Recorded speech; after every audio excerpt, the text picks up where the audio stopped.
नमस्कार. आनंद पर्वच्या या भागात तुम्हा सर्वांचं मनपूर्वक स्वागत.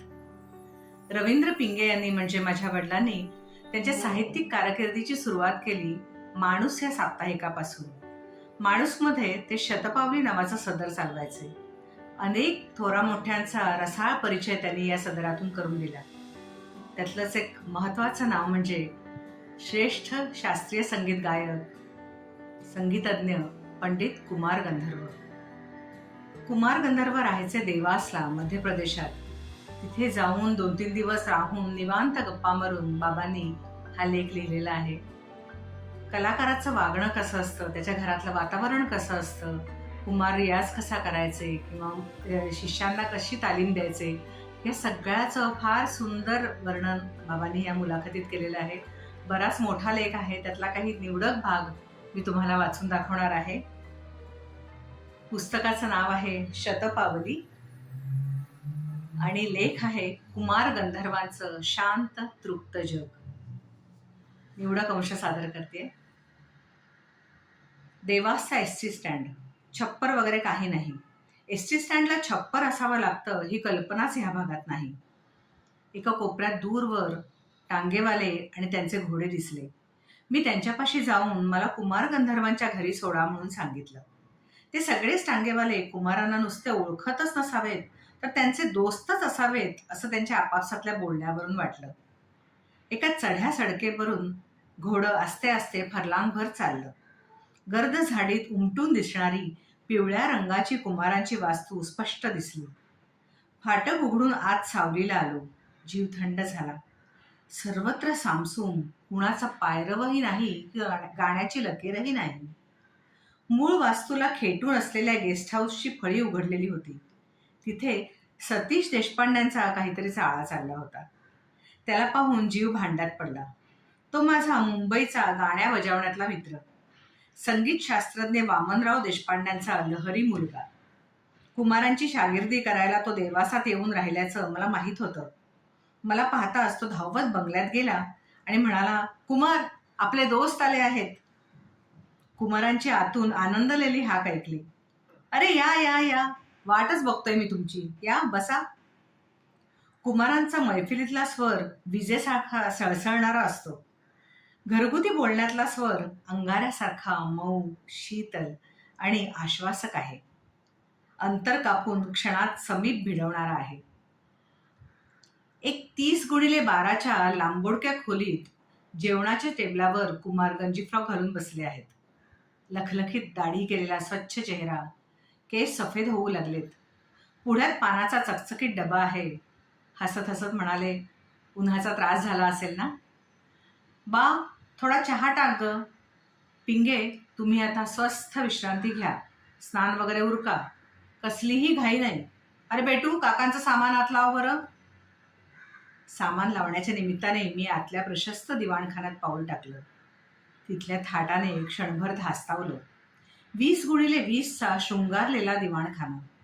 राजवाड्यात असतं तसलं नक्षीकामाचं घरंदाज फर्निचर. गालीच्या काचेच्या एका प्रचंड बुधल्यावर दिव्याची कॅप. टेबलावर बालगंधर्वांची फेट्यातली तसबीर. ओळीने मांडून ठेवलेले 8 तंबोरे, कोच, टिपॉय, त्यावर सत्यकथेचा अंक. त्या दिवाणखान्याला लागून दुसरा तेवढाच प्रशस्त दिवाणखाना. गादी, लोड, तक्क्या, पिगदाणी, तंबोरे, स्वरलेखनाच्या चोपड्या, पानाचं तबक. भिंतीवर अल्लादिया खा साहेबांचा सुरेख फोटो. ही रियाजाची खोली हे दुसऱ्याने सांगण्याचं कारणच नव्हतं. तिच्यात प्रकाशाचे लोट वाहत आहेत. या दिवाणखान्यात नको. मी तुमच्या गेस्ट हाऊसमध्ये उतरतो. तेच माझ्यासाठी सोयीचं आहे. तुमची सोय तुम्ही पहा. वाटल्यास माझ्याच खोलीत राहा, वाटल्यास शेजारी राहा. सगळं घर एकच आहे. आता तुम्ही स्नान उरका, जेवण तयार आहेत. सगळं उरकून मी जेवणाच्या टेबलवर येतो. फारच सुंदर घर बांधलंय हा तुम्ही. विशेषतः तुमची रियाजाची जागा पाहून माझी तब्येत एकदम खुश झाली. इथे बसून तुम्ही रोज रियाज करता का? म्हणजे करतच असणार. छे, इतर कलाकारांप्रमाणे मला रियाज अजिबात लागत नाही. माझं गाणं हाच माझा रियाज आणि माझा रियाज हेच माझं गाणं. गाणं वेगळं आणि रियाज अलग हा प्रकार माझ्या बाबतीत नाही. जेवण अगदी साधं चविष्ट. भात, पोळी, डाळीची आमटी, कारल्याची पातळ भाजी, ताक, दही, चटण्या, कोशिंबिरी, लोणची. कुमार घासागणित वाह म्हणत जेवत आहेत. मी सुद्धा तुमच्या अगोदर तासभर आलो एवढंच. बडोद्याला कार्यक्रम होता माझा, तो उरकून निघालो. परतताना ही कारली आणली. मला कारल्याची भाजी जाम आवडते. तुम्हाला? बा, मलाही भाजी वाढ आणि ह्यांनाही वाढ. तुम्ही फार सुंदर स्वयंपाक केलाय ताई. मी वसुंधराबाईंना सर्टिफिकेट दिलं. त्या हसत हसत म्हणाल्या, छे हो, मला नाही जमत. माझी आई आली 4 दिवस, तिने केलाय आज स्वयंपाक. अहो, तुम्हाला लागेल ते बेशक मागून घ्या, अनुमान करायचा नाही हं. हो, कुमार सांगू लागले. इथे कितीही खाल्लं पिल्लं तरी त्रास होत नाही. ही आमच्या देवासची भूमी तृप्त भूमी आहे. आमचा सगळा माळवाच समृद्ध प्रांत आहे. हिला अनुपभूमी म्हणतात. इथे कधीही दुष्काळ पडत नाही. माळवा हे धान्याचं कोठार आहे. अनुप म्हणजे? पंक्तीला बसलेल्या सतीशने विचारलं. अनुप म्हणजे विपुल, मी सांगितलं. हो, अनुप म्हणजे समृद्ध, ज्याला तोड नाही असा, भरपूर. कुमारांनी अर्थ विवरून सांगितला. मग माळव्याच्या गोष्टी निघाल्या. देवास हे पवारांचं राज्य, कोल्हापूरच्या अक्काबाईंचं राज्य, E.M. फॉस्टर इथे आला होता वगैरे गप्पा झाल्या. सुपारी खाऊन चक्क ताणून दिली. माझी सोय मी गेस्ट हाऊसमध्ये लावून घेतली. गाद्या, लोड, पंखा, गालिचा, पुस्तकं, सगळी सोय जय्यत आहे. झोपण्याच्या अगोदर कुमारांनी आपल्या पूर्वायुष्याची थोडीशी झलक उभ्या उभ्या मला सांगितली. माझं संपूर्ण नाव शिवपुत्र सिद्धरामप्पा कोमकली. माझा जन्म बेळगाव जवळच्या सुळेभावी गावी 8 एप्रिल 1925 साली झाला. वडिलांनी उपजीविकेसाठी खास करून कुठली नोकरी किंवा व्यापार केला असं नाही. ते गाण्याचे जलसे मात्र त्या भागात करायचे. आम्ही 4 भाऊ आणि 1 बहीण. मी अजिबात गात नव्हतो. वडील आणि बंधू मात्र गायचे. मी तोंडच उघडलं नाही आणि आसपास नसताना 7व्या वर्षी मी एकाएकी गायला लागलो. त्यावेळी ग्रामोफोनच्या तबकड्या असत. त्यांची मी अगदी सही नक्कल करायचो. माझं गाणं ऐकून वडील थक्क झाले. मग माझ्या गाण्याचा सपाटा अचानक वाढला आणि वडिलांनी गाणं सोडून ते माझ्या मागे तंबोऱ्यावर बसायला लागले. माझं गाणं सुरू झालं आणि घरातल्या इतरांचं एकदम बंद झालं. मग वडिलांनी माझे खास कार्यक्रम केले. आमच्या गावाजवळ बागेवाडी म्हणून एक गाव आहे. तिथे आमचे स्वामी आले होते. वडिलांनी त्यांच्यासमोर माझं गाणं केलं. मला अगदी चांगली आठवण येते. आम्ही सगळेजण मोटर बसने बागेवाडीला गेलो होतो. तिथे गुरु कळमठ स्वामींनी मला कुमार गंधर्व हा किताब माझ्या वयाच्या 7व्या वर्षी दिला. किताब एका सुवर्ण पदकावर कोरून दिला होता. त्यानंतर माझी फार प्रसिद्धी झाली आणि थिएटरमध्ये तिकीटं लावून माझे 7व्या-8व्या वर्षांपासून गायनाचे कार्यक्रम व्हायला लागले. लोक मला कुमार गंधर्व या नावानेच ओळखायला लागले. त्यावेळची वर्तमानपत्रांची कात्रणं मी जपून ठेवली आहेत. वयाच्या 10व्या वर्षी मी अलाहाबादच्या संगीत कॉन्फरन्समध्ये जलसा केला आणि माझं नाव चौमुखी झालं. बेळगावला एक बोंद्रे नावाचे गृहस्थ होते. त्यांचा माझ्याच वयाचा मुलगा होता. तो तबला छान वाजवायचा. आपल्या मुलाला अलाहाबादच्या कॉन्फरन्समध्ये वाजवण्याची संधी मिळावी म्हणून त्याच्या वडिलांनी त्याची आणि माझी जोडगोळी तिकडे पाठवली. आम्ही अलाहाबादला गेलो. माझे वडीलच मागे तंबोऱ्यावर बसले. त्या जलशामुळे माझं नाव देशभर झालं. अवघ्या 9व्या वर्षी माझी व्यावसायिक पार्टी होती. मेहबूब खान हे प्रसिद्ध तबलिये मी 9 वर्षांचा असतानाच माझ्याकडे कामाला होते. आमचे जलसे चालू झाले. एक जलसा मुंबईला झाला. पुढे माझ्या वडिलांचं आणि प्रिन्सिपॉल B.R. देवधरांचं काहीतरी बोलणं झालं. मात्र त्यानंतर मी देवधर मास्तरांकडे शिकायला लागलो. Principal B.R. देवधर हे माझे आद्य गुरुजी. दुपारचा चहा. कुमारांना टेबलपाशी यायला थोडा अवकाश होता म्हणून मी ताईंना विचारलं. मी कुमारांची अशी ख्याती ऐकलेली आहे की त्यांना इलेक्ट्रिकचं, नळांचं सगळं फिटिंग उत्तम प्रकारे करता येतं. रमेश नाडकर्णी तर म्हणाले होते, कुमार खिडक्यांचे पडदे आणि पानांच्या चंच्या फार झकास शिवतात म्हणून. हे खरं का? ते काही विचारूच नका. कुमारांना ही सगळी कामं येतात आणि ते करतातही. ह्या घराचं सगळं काम त्यांच्या हातचं आहे. आम्हाला एक खिळा जरी ठोकून हवा असला तरी तो कुमारच देणार. इलेक्ट्रिकची सगळी कामं त्यांना येतात. ते असले की रिपेअरिंगसाठी आम्हाला बाहेरून माणूस बोलवायलाच लागत नाही, ताईंनी सांगितलं. हे असलं काम असलं की कुमार अगदी पुढे असतात, सतीशही म्हणाला. कुमार चहासाठी आले. विषय बदलला. कुमारांना एकूण 3 मुलं आहेत. मोठा मुकुल. मुकुल म्हणजे कळी. पाटी दप्तर आवरून त्याने तंबोरा हातात घेतलाय. वडिलांची शागिर्दी करतो. दुसरा मुलगा यशोवर्धन. जवळच मावशीकडे इंदूरला असतो.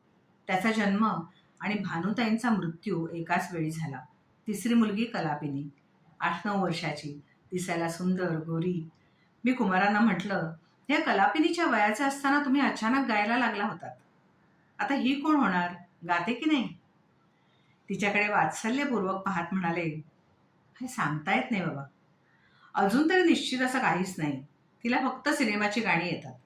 या सगळ्या पिढीवर सिनेमाचं जोरदार इम्प्रेशन आहे. आमच्यावर त्या काळी ते अजिबातच नव्हतं." कलापिनीला जोर चढला. पानं लावता लावता तिची आणि कुमारांची लुटूपुटूची स्पर्धा सुरू झाली. ती तोंड मिटून सिनेमातल्या गाण्याची धून गुणगुणू लागे आणि विचारे, "ओळखलं कुठलं गाणं ते?" कुमारांचं उत्तर हमखास चुके. नंतर कुमारांनी सिनेमातली गाणी गुणगुणून दाखवली. "तुम्हाला काही म्हणता येत नाही," असा तिने आहेर दिला. एकतर कलापिनीला आनंद व्हावा म्हणून ते मुद्दाम तरी चुकत होते, किंवा सिनेसंगीताचं त्यांना अजिबातच अंग नव्हतं. दोन्हीपैकी काहीतरी एक खरं आहे. उन्हं उतरली. कुमार म्हणाले, "चला, मी तुम्हालाही वास्तू दाखवतो, आजूबाजूचा भाग दाखवतो. पण देवासची खरी मजा पाठच्या टेकडीवरून बघण्यात आहे. आपण तिथे उद्या जाऊ. आज घर बघा, चला." घर लांब रुंद बैठं आहे. दिवाणखान्याच्या बाहेर चकचकीत फरशीची चांगली प्रशस्त ओवरी आहे. ओवरीत झोपाळा आणि झोपाळ्यावर लोड आहेत. स्वच्छ सुंदर ठेवलेलं प्रशस्त अंगण आहे. एका उंच झाडाची फांदी अंगणावर आलेली आहे. तिला झुला बांधलेला आहे. सतीश म्हणाला, "हा कलापिनीसाठी सावन का झुला." कलापिनी धावत झुल्यावर गेली आणि मोठे मोठे झोके घ्यायला लागली. किती मुलींना हे सावन का झुल्याचं सुख उपभोगायला मिळतं? मला तर एकही उदाहरण माहीत नाही. घराच्या एका बाजूला ताईंच्या, कलापिनीच्या खोल्या आहेत. ती व्यवस्था स्वतंत्र आहे.